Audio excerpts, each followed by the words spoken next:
Hello, ഇന്ന് ഞാൻ വന്നിരിക്കുന്നത് കണ്ണൂർ സ്പെഷ്യലായിട്ടുള്ള കൽമാസിൻ്റെ റെസിപ്പി ആയിട്ടാണ്. എളുപ്പത്തിൽ തന്നെയാണ് ഞാനിതിവിടെ ഉണ്ടാക്കിയെടുക്കുന്നത്. അപ്പോൾ നമുക്ക് വീഡിയോയിലോട്ട് പോകാം. അപ്പോൾ അതിന് മുന്നേ ആയിട്ട് നിങ്ങൾ എൻ്റെ ചാനൽ ആദ്യമായിട്ട് തന്നെ കാണുന്നുണ്ടെങ്കിൽ സബ്സ്ക്രൈബ് ബട്ടൺ ഒന്ന് പ്രസ് ചെയ്യണം. അപ്പോൾ ഇതാ ഞാനിവിടെ ഒരു പാൻ എടുത്തിട്ട് അതിലോട്ട് ചിക്കൻ ഫ്രൈ ചെയ്ത് വെച്ചിട്ട് അതിന് ശേഷമുള്ള ഒരു ഓയിലാണിത്. അതിലോട്ട് തന്നെയാണ് ഞാൻ ഒരു വലിയ ഉള്ളിയും ഒരു ചെറിയൊരു കഷ്ണം ഇഞ്ചി ചോപ്പ് ചെയ്തതും വെളുത്തുള്ളിയും അതേപോലെ ഒരു ചെറിയൊരു പച്ചമുളകും പിന്നെ കുറച്ച് ഉപ്പും കൂടി ഇട്ട് ഒന്ന് വാട്ടിയെടുക്കുന്നുണ്ട്. അപ്പോൾ ചിക്കൻ സാധാരണ ഫ്രൈ ചെയ്ത പോലെ തന്നെ ഫ്രൈ ചെയ്തെടുത്തിട്ട് മാറ്റി വെച്ചതാണ്. അപ്പോൾ ആ സെയിം ഓയിൽ തന്നെയാണ് ഇത് ചെയ്തത്. അപ്പോഴേക്കും നമ്മളെ ഉള്ളി ഇവിടെ നന്നായിട്ട് വാടി വന്നിട്ടുണ്ട്. ഇനി പൊടികൾ ചേർത്ത് കൊടുക്കുക. 1 ടീസ്പൂൺ മഞ്ഞൾപ്പൊടി, 1 ടീസ്പൂൺ ഗരം മസാല, 1 ടീസ്പൂൺ മുളക് പൊടി, വേണമെങ്കിൽ നിങ്ങൾക്ക് കുരുമുളക് പൊടി ചേർത്ത് കൊടുക്കാം. അപ്പോൾ ഞാൻ ഇത്രയും ചേർത്ത് ഇതൊന്ന് ജസ്റ്റ് ഒന്ന് മിക്സ് ചെയ്ത് കൊടുക്കുന്നുണ്ട്. ഈ പൊടികളുടെ പച്ചമണം ഒന്ന് മാറി കിട്ടണം.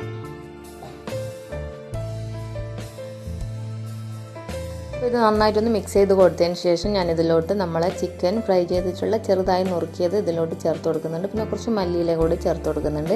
ഇനി ഇതൊന്ന് ജസ്റ്റ് ഒന്ന് മിക്സ് ചെയ്തെടുക്കാം. അപ്പോഴേക്കും നമ്മളെ മസാല ഇതൊന്ന് റെഡിയായി കിട്ടും. അപ്പോൾ ഈ ഒരു മസാലക്കൂട്ടിൽ ചിക്കൻ പൊതിയുന്ന രീതിയിലൊന്ന് മിക്സ് ചെയ്ത് കൊടുത്താൽ മതി. നിങ്ങൾക്ക് വേണമെങ്കിൽ ഇതിലോട്ട് തേങ്ങയും ജീരകമൊക്കെ ഒന്ന് ചതുക്കിയതും കൂടെ ചേർത്തോട്ട് ചെയ്തെടുക്കാം. പക്ഷെ ഞാനിങ്ങനെ ഈസി ആയിട്ടാണ് ചെയ്യുന്നത്. ഇനി നമുക്കിതിനുള്ള മാവിന് വേണ്ടിയിട്ട് അരമുറി തേങ്ങ ഒരു മിക്സി ജാറിലോട്ട് ഇട്ട് കൊടുക്കുന്നുണ്ട്. 5-6 വെളുത്തുള്ളിയും ചെറിയ ഉള്ളിയും കൂടെ ചേർത്ത് കൊടുക്കുന്നുണ്ട്. പിന്നെ 1.5 ടീസ്പൂൺ പെരിഞ്ജീരകം, പിന്നെ പാകത്തിനുള്ള ഉപ്പും 1.5 ഗ്ലാസ് വെള്ളവും കൂടെ ഒഴിച്ച് ഇതൊന്ന് അരച്ചെടുക്കുന്നുണ്ട്. അപ്പോൾ നല്ല ഫൈനായിട്ടൊന്നും അരയണ്ട, ചെറിയൊരു തരിതരിപ്പോട് കൂടിയാണ് അരച്ചെടുക്കുന്നത്. അതൊരു ബൗളിലോട്ട് ഒഴിച്ച് കൊടുക്കാം. ഇനി ഇതിലോട്ട് 2.5 ഗ്ലാസ് അരിപ്പൊടി ചേർത്ത് കൊടുക്കാം. പത്തിരിയുടെ പൊടിയാണ് ഞാനിവിടെ എടുത്തിട്ടുള്ളത്. ഇതൊന്ന് നന്നായിട്ടൊന്ന് മിക്സ് ചെയ്ത് നമ്മൾ പത്തിരിക്കൊക്കെ മാവ് കുഴക്കില്ല അതേപോലെ ഒരു ഉരുട്ടിയെടുക്കാൻ പാകത്തിലൊന്ന് കുഴച്ചെടുക്കണം. നിങ്ങൾക്ക് വേണമെങ്കിൽ സാധാരണ അരി ചൂടുവെള്ളത്തിൽ കുതിർത്തിട്ട് ഗ്രൈൻഡറിലിട്ട് അരക്കുക. അപ്പോൾ അരക്കുന്ന കൂട്ടത്തിൽ പെരിഞ്ജീരകവും അതേപോലെ ചെറിയുള്ളിയൊക്കെ ചേർത്ത് നന്നായിട്ടൊന്ന് അരച്ചെടുത്താൽ മതി. അപ്പോൾ ഇതാ നമ്മളിനി ഇതൊന്ന് കൽമാസിൻ്റെ രൂപത്തിലൊന്ന് ആക്കിയെടുക്കാൻ പോവുകയാണ്. അപ്പോൾ ഇതിൽ നിന്ന് ഓരോ ഉരുളകൾ എടുക്കുക. നമുക്ക് വലുപ്പത്തിനനുസരിച്ചിട്ട് എടുക്കുക. ഞാൻ കുറച്ച് വലിയ കൽമാസാണ് ഉണ്ടാക്കുന്നത്. അപ്പോൾ നിങ്ങൾക്ക് ചെറിയ രീതിയിലാണെങ്കിൽ ചെറിയൊരു ഉരുള എടുത്താലും മതി. ഇനി ഇതേപോലെ കൈവെള്ളയിലിട്ട് നന്നായി പരത്തിയെടുക്കുക.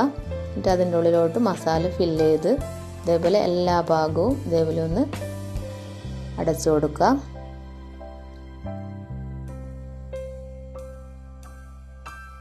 അതിനുശേഷം നമ്മൾ ഉന്നക്കായൊക്കെ ചെയ്യുന്നത് പോലെ കൈവെള്ളയിലിട്ട് ഈ ഒരു രൂപത്തിലൊന്ന് ആക്കി കൊടുക്കുക. കൈവെള്ളയിലിട്ട് ഇതിങ്ങനെ ഉരുട്ടിയെടുത്താൽ ഈ ഒരു ഷേപ്പിൽ കിട്ടും.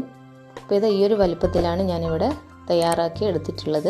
അപ്പോൾ ബാക്കിയുള്ളതും കൂടെ ഞാൻ ഇതേപോലെ ഒന്ന് ചെയ്തെടുക്കുന്നുണ്ട്.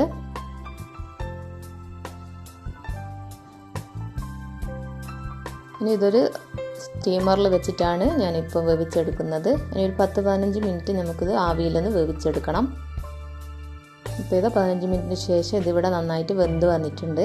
ഇനി ഇത് തണുത്തതിന് ശേഷം നമുക്ക് ഒന്ന് ഫ്രൈ ചെയ്തെടുക്കണം. അപ്പോൾ അതിന് വേണ്ടി 1.5 ടീസ്പൂൺ മുളക് പൊടിയും 1 ടീസ്പൂൺ മഞ്ഞൾപ്പൊടിയും 1 ടീസ്പൂൺ ഗരം മസാലയും അതേപോലെ കുറച്ച് ഉപ്പും കൂടെ ചേർത്ത് കൊടുത്ത് ഒന്ന് മിക്സ് ചെയ്ത് കൊടുക്കുന്നുണ്ട്. നിങ്ങൾക്ക് വേണമെങ്കിൽ ഇറച്ചി മസാല ഉണ്ടെങ്കിൽ അതും കൂടെ ചേർത്ത് കൊടുക്കാം. ഇനി നമ്മൾ ഇത് ഓരോ കൽമാസും എടുത്ത് ഇതേപോലെ ഒന്ന് മസാല പുരട്ടി വെക്കണം.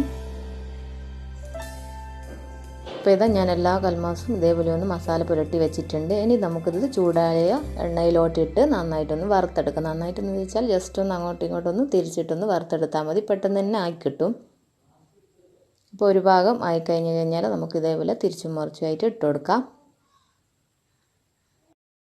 അപ്പോൾ 2 ഭാഗം ഒരേപോലെ ഒന്ന് ഫ്രൈ ചെയ്തെടുത്തതിന് ശേഷം നമുക്ക് ഇതിലോട്ട് വേണമെങ്കിൽ കുറച്ച് കറിവേപ്പിലയും കൂടെ ചേർത്ത് കൊടുക്കാം. ഞാനിപ്പോൾ കുറച്ച് കറിവേപ്പിലയും കൂടെ ചേർത്ത് കൊടുക്കണം. അപ്പോൾ അതിൻ്റെ ഒരു ഫ്ലേവറും കൂടി വരുമ്പോൾ നല്ല ടേസ്റ്റ് ആയിരിക്കും.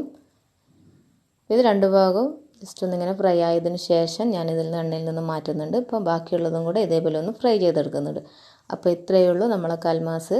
കണ്ണൂർ സ്പെഷ്യലായിട്ടുള്ള തട്ടുകടയിലൊക്കെ കിട്ടുന്ന കൽമാസ് റെസിപ്പി ഇവിടെ റെഡി ആയിട്ടുണ്ട്. അപ്പോൾ എല്ലാവരും ഇതൊന്ന് ട്രൈ ചെയ്ത് നോക്കുക. ഈസിയാണ്. അപ്പോൾ ട്രൈ ചെയ്തിട്ട് നിങ്ങളെ കമൻറ്റൊക്കെ അറിയിക്കുക. ലൈക്ക് ചെയ്യുക, ഷെയർ ചെയ്യുക, സബ്സ്ക്രൈബ് ചെയ്യാത്തവരുണ്ടെങ്കിൽ സബ്സ്ക്രൈബ് ചെയ്യുക കേട്ടോ.